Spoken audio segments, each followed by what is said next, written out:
Welcome, dear students. Today we will discuss about the volume 2 of varietal description of mango. As we previously discussed that the varietal description of mango is further categorized into fourth volume. So the volume 1 is already discussed. So we will discuss about the varietal description of mango volume 2, titled Tropical and Subtropical Fruit Production, code HORD 503, Unit 1 Mango, class MSc Horticulture 3rd semester, instructor Ankur Sharma, designation APSOAG। हर एक video में outlines के साथ हम शुरू करते हैं, तो जानते हैं कि किन किन आउटलाइंस के बारे में हमें पढ़ना है।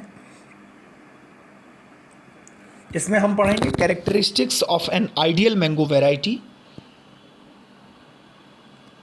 Suggestions before selection of mango varieties,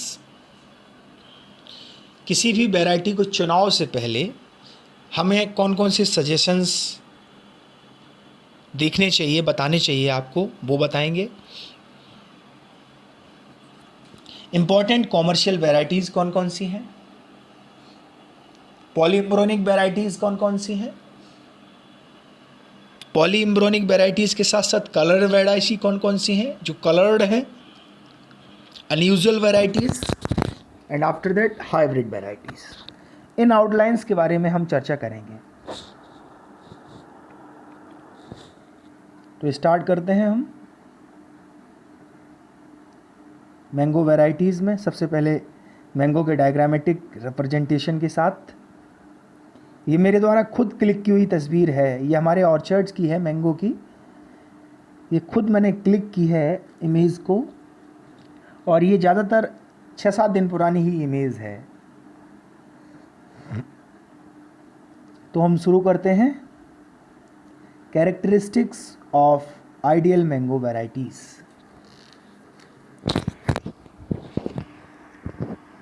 None of the existing commercial varieties of mango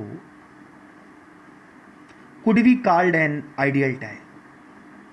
बहुत कम या है ही नहीं ऐसी वैरायटीज़ जिसको हम आइडियल बोल सकें, as these lack some desirable characters or the other, क्योंकि उन्होंने किसी में जो वांछनीय गुण मुझे चाहिए होता है वो वांछनीय गुण विद्यमान नहीं होता। इसलिए प्रायः कुछ वैरायटीज़ हैं नाम मात्र के लिए, फिंगरप्रिंट्स पर, जिन्हें हम कह सकते हैं कि आइडियल मैंगो वैरायटी हैं, और ज़्यादातर वैरायटीज़ को हम ये कतई नहीं कह सकते कि आइडियल मैंगो वैरायटी है। To establish mango growing as a distinct industry, we need a mango variety that could meet the challenge of the present day requirements. Trees ought to be dwarf so that these could be planted at a close distance of 3 to 4 meters. Only then the desirable sanitary conditions for obtaining optimum crop per unit area can be maintained. Trees ought to be dwarf so that these could be planted at a close distance of 3-4 meters. Only then the desirable sanitary conditions for obtaining optimum crop per unit area can be maintained. Fruits of a medium size, 5 in a kilogram, 5 fruits यदि 1 kilogram के हैं, with golden apricot color on ripening could be preferred. Red blush on the cheeks पर red blush तरीके का would be a welcome character from the export point. यदि उसके cheeks पर red blush colour है तो वो सबसे अच्छा करेक्टर माना जाता है एक्सपोर्ट पॉइंट के लिए। Such fruits must have high pulp stone ratio, firm and fiberless flesh, uniform consistency of the texture with excellent sugar acid blend and pleasing aroma. Now the next slide is किसी variety को select करने के लिए कौन कौन से features उसमें होने चाहिए. सबसे पहले वो वैरायटी अर्ली मैच्योरेबल होनी चाहिए. ज़्यादा से ज़्यादा उसका गेस्टेशन पीरियड ना हो, वो जल्दी से जल्दी मैच्योर हो. गुड ग्रोथ, अच्छी ग्रोथ करने वाली होनी चाहिए, कम समय में ज़्यादा ग्रोथ. इरेक्ट हैबिट, वह सीधी बढ़ने वाली होनी चाहिए. उसकी ग्रोथ जो है एकदम इरेक्ट सीधी होनी चाहिए. आसपास उसकी ब्रांचेस का फैलाव नहीं होना चाहिए. मैनी ब्रांचेस, उसमें इरेक्ट के साथ साथ बहुत सी शाखाएं निकलें. गुड फ्लावरिंग, उसकी फ्लावरिंग अच्छी हो. गुड पॉलिनेशन कैरेक्टरिस्टिक्स, उसका पॉलिनेशन परागण की जो क्रियाएं हैं वो अच्छी हों. Resistance to biotic stress, fungi, virus, bacteria, protozoa, algae, इन सब बायोटिक स्ट्रेस के प्रति उसमें रेजिस्टेंस होनी चाहिए. एबायोटिक स्ट्रेस, ओला, पाला, उपलवृष्टि, अतिवृष्टि, पाला, इन सब कंडीशंस के लिए उसके प्रति रेजिस्टेंस होनी चाहिए. रेजिस्टेंस टू डिजीजेस, जो डिजीजेस लगती हैं इसमें, उन सब के लिए वो रेजिस्टेंस होनी चाहिए. उसमें पेस्ट के लिए उसके लिए रेजिस्टेंस होनी चाहिए. और प्राय ज़्यादा से ज़्यादा ईल्ड उसमें विद्यमान होनी चाहिए. हम नेक्स्ट स्लाइड पर चलते हैं. The variety ought to be yield crop every year, ज़्यादा से ज़्यादा उसमें उपज प्रत्येक वर्ष आए.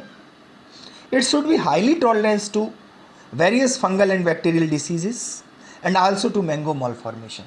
मैंगो malformation एक बहुत भयंकर रोग इसमें लगता है और ये फिजियोलॉजिकल डिसऑर्डर भी है. इसके प्रति साथ साथ बैक्टीरियल एंड फंगल डिजीजेस के प्रति उसमें रेजिस्टेंस विद्यमान होनी चाहिए. Stable pleasant flavour should be characteristics of a variety, particularly when it undergoes processing.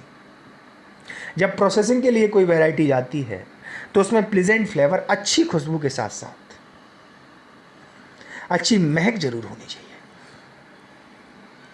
While this is true of Alfonso, most of the commercial varieties of northern India lack this character. बहुत सी northern India condition की जो varieties हैं उनमें इस तरीके का character विद्यमान नहीं. Fruits must have high keeping quality. Although at present none of the commercial varieties of mango has all these characteristics combined into one, it would be futile to take up all these objectives as a time in any mango breeding work. Therefore, these characters are to be incorporated at stages and the variety is to be built up gradually. Now the next slide is important commercial varieties. Important commercial varieties. These are 100 of varieties in mango, out of which only a few happen to be of commercial importance. Different regions of the country have their own commercial varieties because, as has already been indicated in the beginning, a particular variety of mango is not expected to perform equally well under different sets of climatic factors prevailing in various parts of the country. The most well-known varieties throughout the country are Langra, Alfonso, Dashehari and Banganapalli, जो प्रायः country में through out the year, पूरे वर्ष भर, प्रत्येक वर्ष जो फलन करती हैं वो लंगरा, अल्फांसो, दशहरी और बागनपल्ली. Thus the choice of a commercial grower in North India is mostly confined to Bombay Green early, Langra, Dasahari and Summer West Chausa in the eastern part to Fajli, Kishanbhog, Himsagar, Langra, Gulab Khas, and Jardalu. In the western parts to Alfonso, Pairi, Malkurad Goa condition के लिए, केशर, Rajapuri and Jamadar Gujarat. And in the southern part of Bensan, Baganpalli, Neelam, Bangalore, Rumani, Suvarnarekha, Malgua, Raspuri and Badami are the important. Next slide is, although the most delicious mangoes of the south are Alampur Banishan. South की अच्छी variety है Alampur Baneshan, Himayuddin and Jahangir. Himayuddin and Jahangir.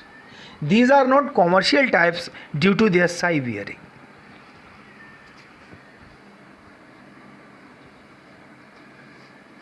Among these, Neelam and Bangalore happen to be the most consistent bearers, regular, and Dasehri by far the most delicious variety. Dasehri by far most delicious variety.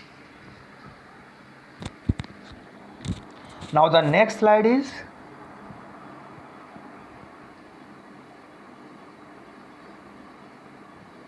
कुछ varieties specific state के हिसाब से बताई गई हैं.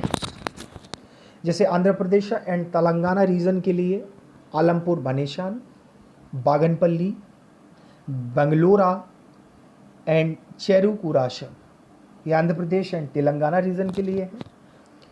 बिहार के लिए Bathua, Bombay, Himsagar, Kishanbhog and Sukul.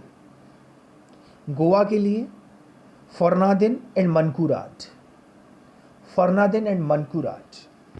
Gujarat के लिए अल्फांसो, केसर, राजापुरी एंड बनराज. हरियाणा के लिए दशहरी, लंगरा, सारोली, बॉम्बे ग्रीन.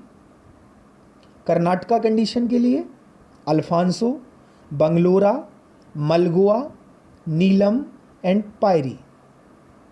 केरला के लिए मुंडप्पा, ओलूर एंड पायरी. मध्य प्रदेश के लिए mostly seedling types and Alphonso, Bombay, Langra. Madhya Pradesh के लिए अल्फांसो, बॉम्बे एंड लंगरा प्रोमिनेंट है. महाराष्ट्र कंडीशन के लिए अल्फांसो, मनकुराट, मलगोआ एंड पायरी. ओडिशा के लिए मोस्टली सीडलिंग टाइप्स जैसे वनेशान, लंगरा, नीलम एंड सुवर्णरेखा काफ़ी प्रोमिनेंट है.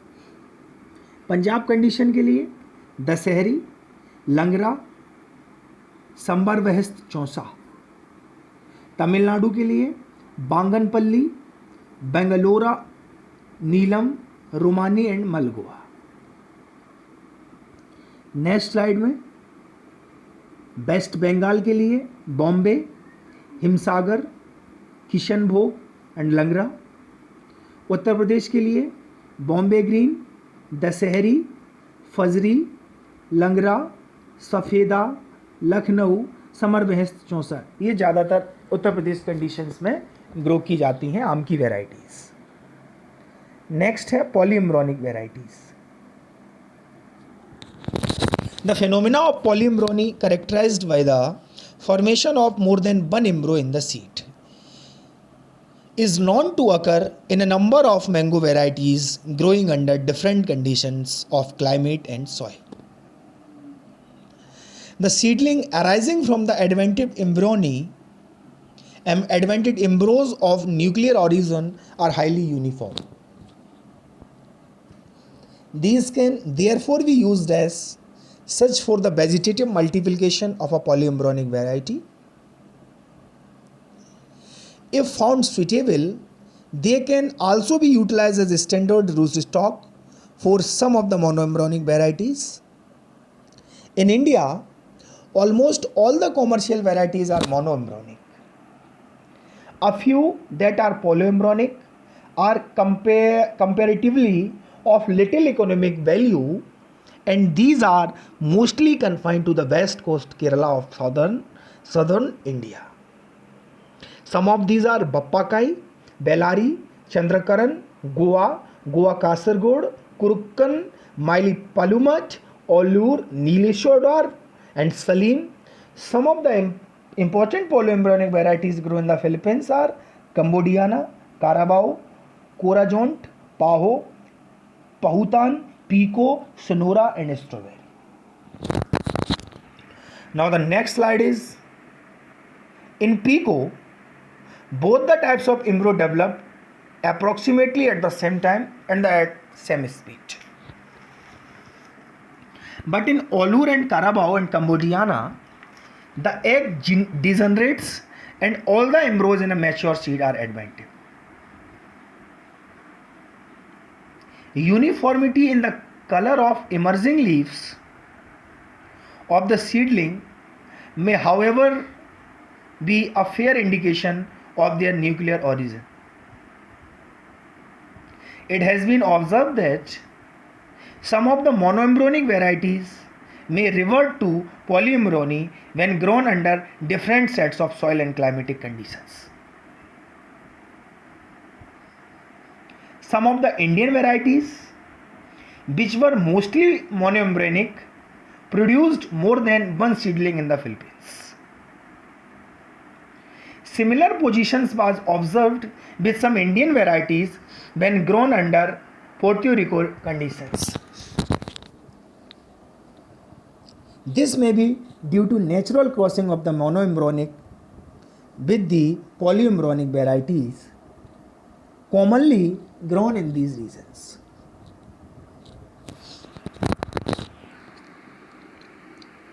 Colored varieties. Colored varieties में most of the varieties developed in Florida, USA are characterized by brilliant red blush on the cheeks.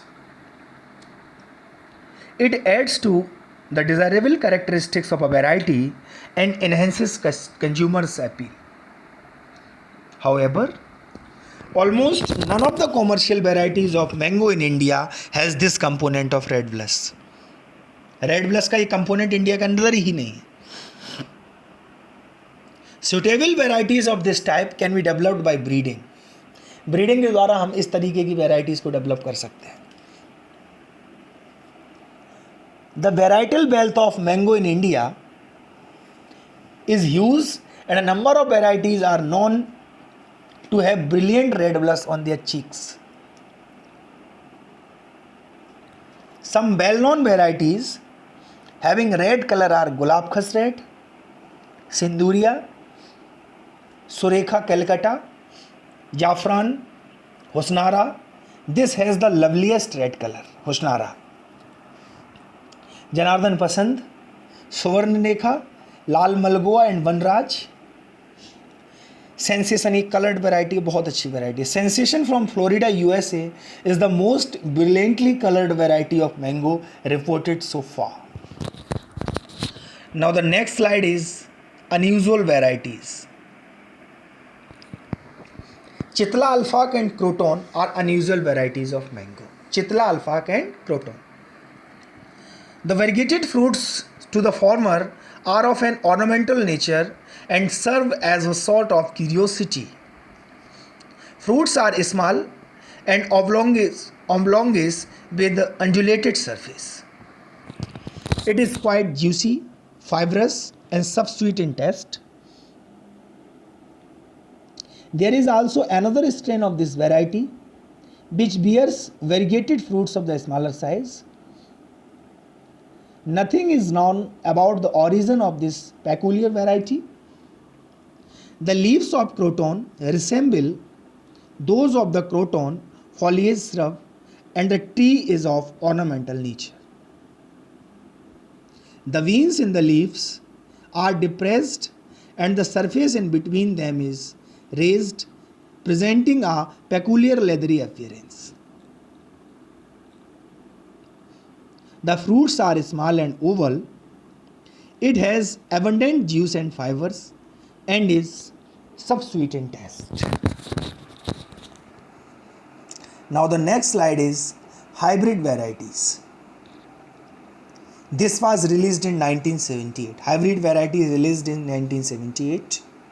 It is precocious, distinctly dwarf, high regular and prolific in bearing.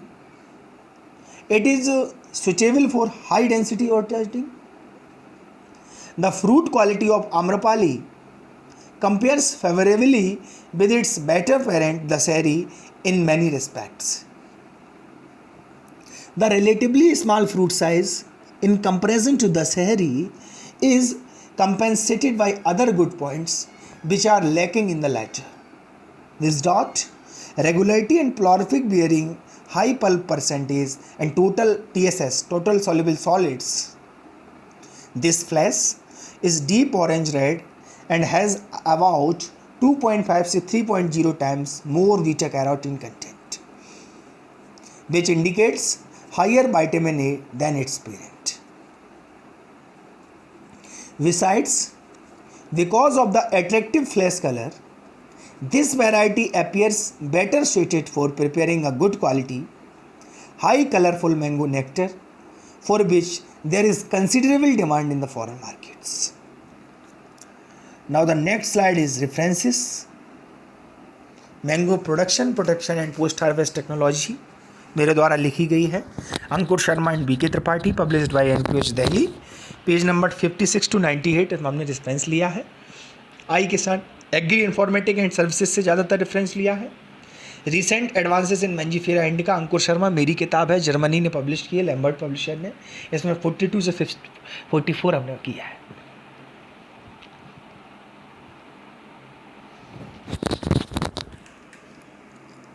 Thank you.